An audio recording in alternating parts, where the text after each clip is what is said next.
In this video, we're going to talk about velocity and other rates of change. So first, we have instantaneous rate of change. When we say instantaneous rate of change, it's just a derivative of f at x equals a. That's what it is. So whenever you hear the word or see the word instantaneous rate of change of f, it means find the derivative of f at x equals a. We want to find the rate of change of the area A of a circle with respect to its radius r. So basically what we want to find is, we want to find the rate of change of area of a circle with respect to the radius. So dA over dr, that's what we're doing. Now in order to do that, what is the area of a circle? Well, area of circle is pi r squared. So we need to take the derivative of a with respect to r. So instead of dy over dx, we're going to have dA over dr. So what is dA over dr? Well, you know that pi is a constant, and applying the power rule, you get 2 pi. 2 minus 1 is 1, so it's r to the first power, and that's it. So dA over dr will be 2 pi r. That's part A. Now part B says,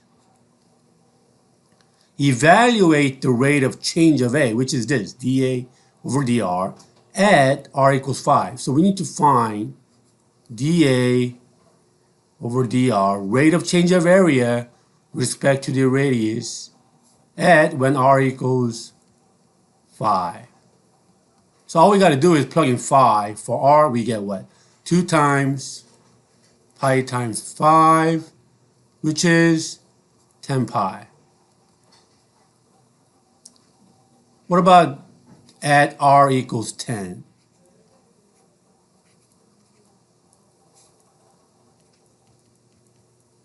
That will be 2 pi times 10, which is 20 pi. Now for part C, we have if r is measured in inches and a is measured in square inches, what units will be appropriate for dA over dr? Well, it's going to be area over radius, so it's going to be square inches per inch. That will be the unit of measurement. Now we're going to talk about instantaneous velocity. Instantaneous velocity, or just velocity, is a derivative of the position function s equals f of t. So basically, in order to take the velocity, all you got to do is take the derivative of position. That's all you got to do. So this graph gives you the relationship between time versus distance the car traveled. So for example, after 2 seconds, looks like car traveled about 50 feet. And after 5 seconds, car traveled 350 feet. Now, in order to find the velocity of a car, you got to find the derivative. Now, if you want to find the average velocity this car traveled, average velocity from 2 to 5 seconds, you got to find the slope of the line that passes through point P and Q. So what is our point P? It's 2, 50. What about point Q? 5, 350. So to find the average velocity of the car from 2 to 5 seconds, you got to find the slope of these 2 points, which will be 350 minus 50 over 5 minus 2, which will be about 100. That's 300 over 3. Feet It's the unit of measurement for the y, which is the distance in feet, over per second. So from 2 to 5 seconds, the average velocity of this car is 100 feet per second. Now, what if you want to find instantaneous velocity at t equals 2? So in order to do that, that means we need to find the slope of this tangent line. Or we could just, in order to do that, they need to give us the equation of this position and find the derivative of the position and plug in t equals 2. That's how you find the instantaneous velocity at t equals 2. Now, speed is the absolute value of the velocity. In other words, speed can never be negative. On the other hand, velocity could be negative. However, speed is always 0 or greater. So a student walks around in front of a motion detector that records her velocity at 1 second intervals for 36 seconds. She stores the data in her graphing calculator and uses it to generate the time velocity graph, shown in figure 3.25, which is this graph right here. Describe her motion as a function of time by reading the velocity graph. When is her speed a maximum? So we got basically t versus velocity. And the way it's set up, we're going from -4 to 36. So this would be 0, 4, 8, 12, 16, 20, 24, 28, 32, and 36. And the y values goes from -7.5 to 7.5. Now, notice that the velocity from 0 to 14, velocity is positive because the graph of velocity is above the x-axis. So that means from 0 to 14 seconds, she was walking towards the motion detector since the velocity is positive. Now, from 14 to 26 seconds, velocity is negative, which means that she was walking away from the motion detector. What about 26 to 32? Velocity is 0. What does it mean when the velocity is 0? That means she was not moving at all. She was staying at the same place. From 32 to 36, velocity is positive, which means that she's started to walk towards the motion detector. Now, what about her speed? When is her speed maximum? Remember, speed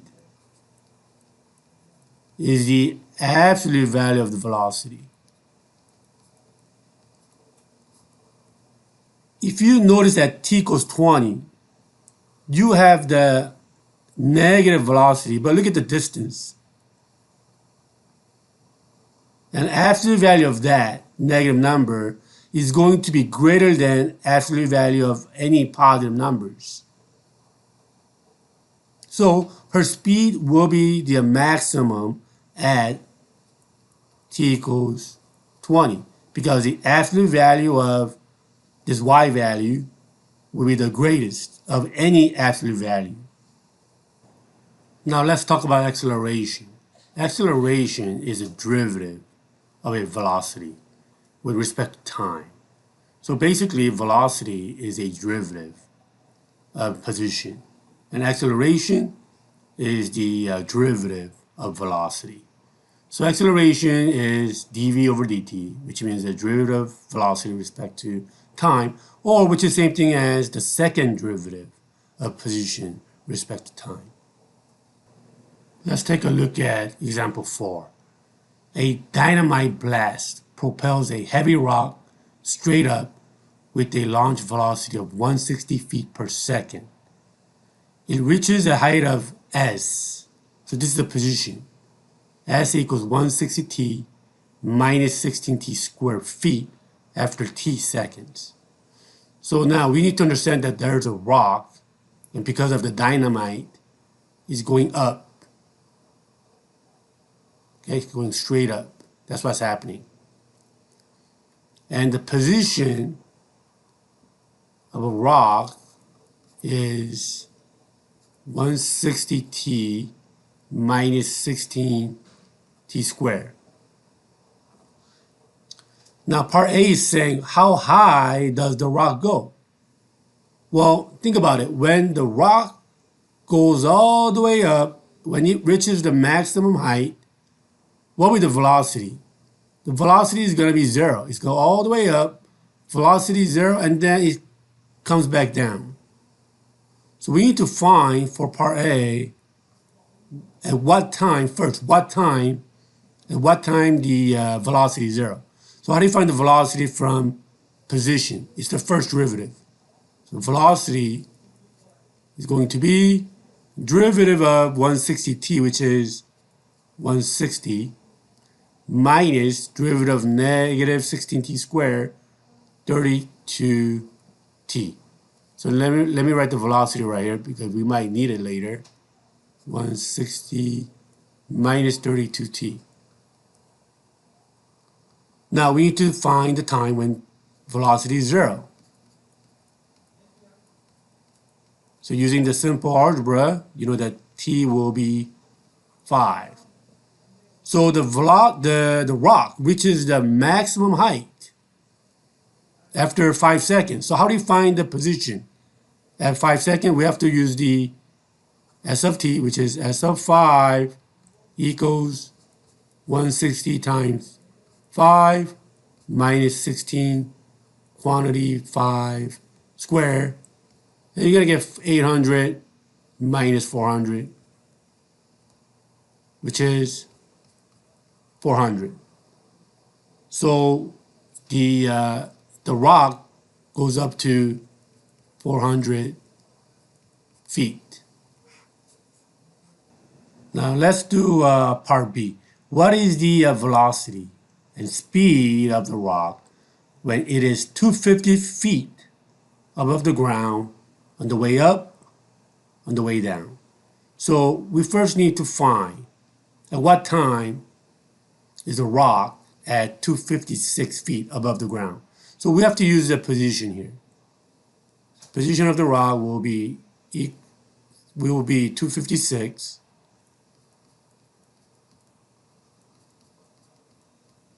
and we're gonna find the t. So let's move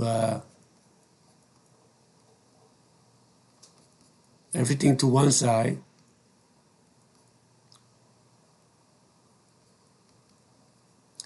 And it looks like we could divide everything by 16. So you get t squared minus 10t plus 16.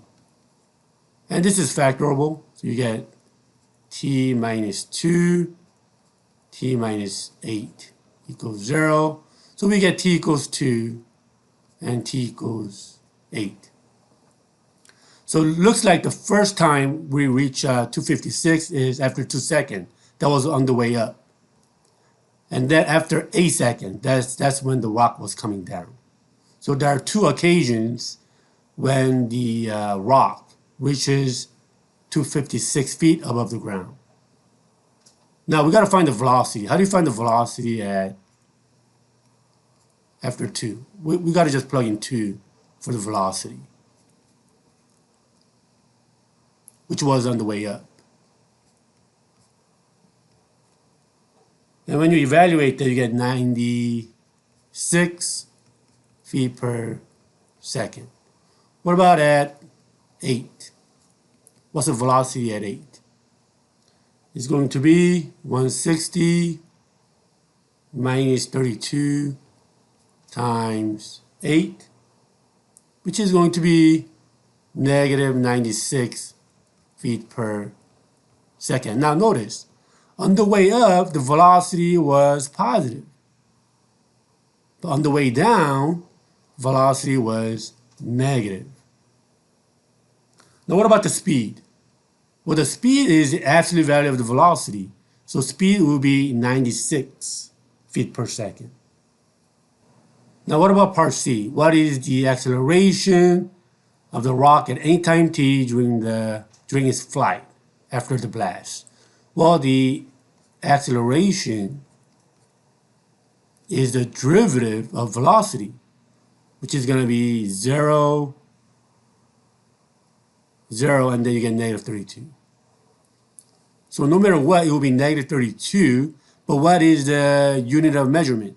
Well, it's going to be, since it's the derivative of velocity, it's going to be feet per second or per second, which is going to be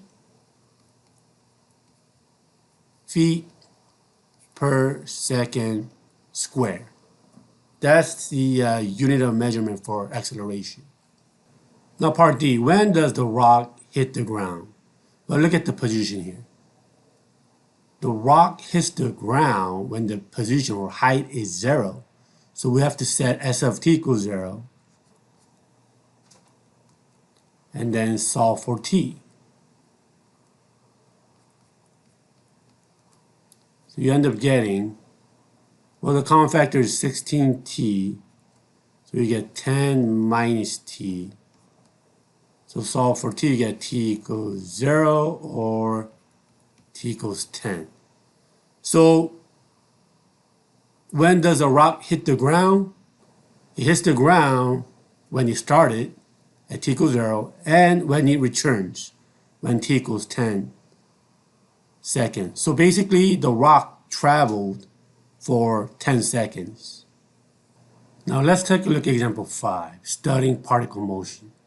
A particle moves along a line so that its position at any time t greater than or equal to 0 is given by the function s of t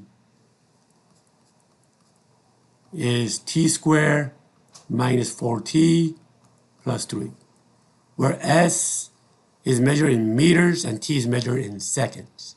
So A, find the displacement of the particle during the first 2 seconds. First 2 seconds means we're going from 0 to 2.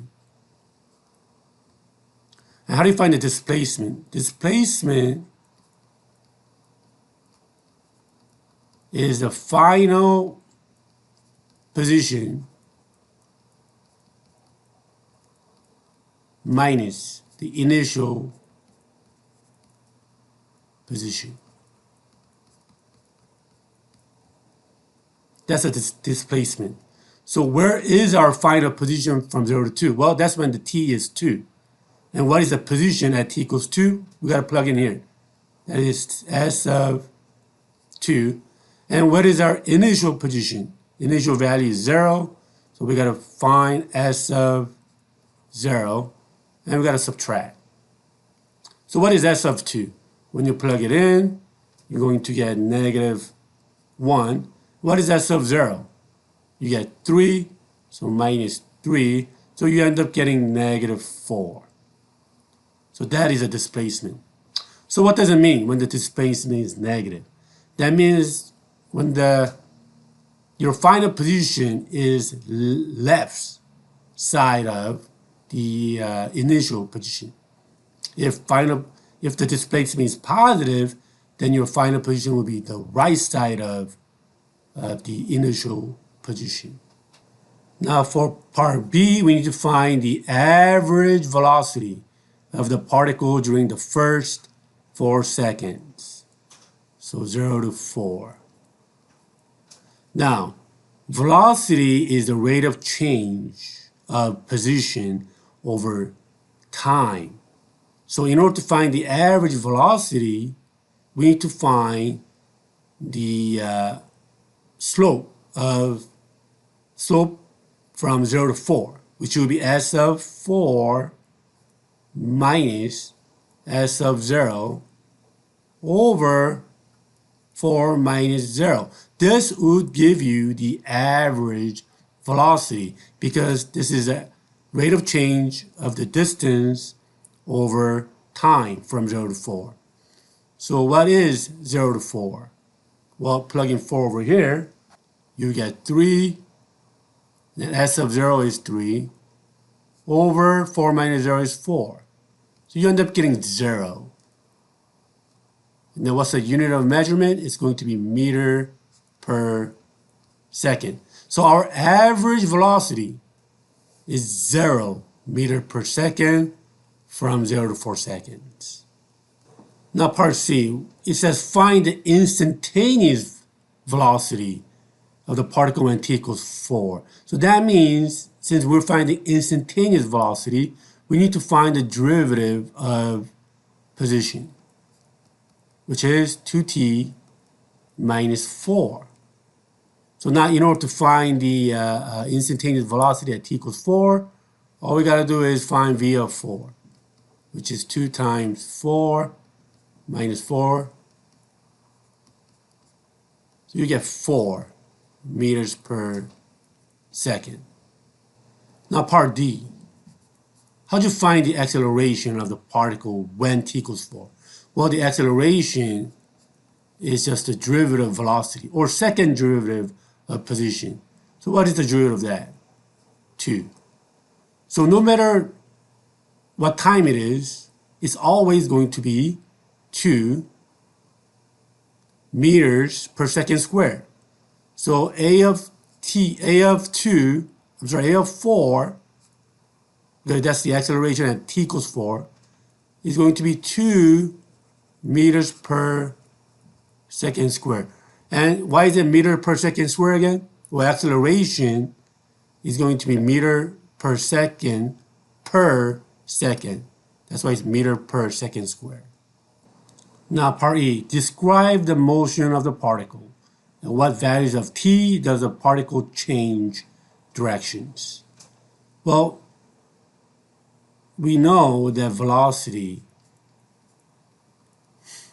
is 2t minus 4. And why am I talking about velocity? Because when the velocity is 0, particle is not moving. And when the velocity is positive, particle moves to the right. When the velocity is negative, particle moves to the left. Now, if the particle is moving vertically, if the velocity is positive, particle goes up. If the velocity is negative, particle goes down. But if it's horizontally, velocity is positive, particle goes right.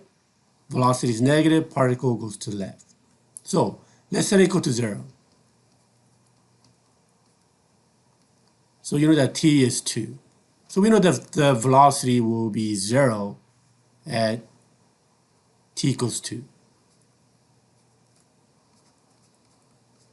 Now notice we have a restriction here. T has to be greater than or equal to 0. So let's just put 0. And let's see what happens when t is from 0 to 2. Let's plug in 1. When you plug in 1, you get a negative. So any value from 0 to 2, you plug it in, you'll get a negative velocity.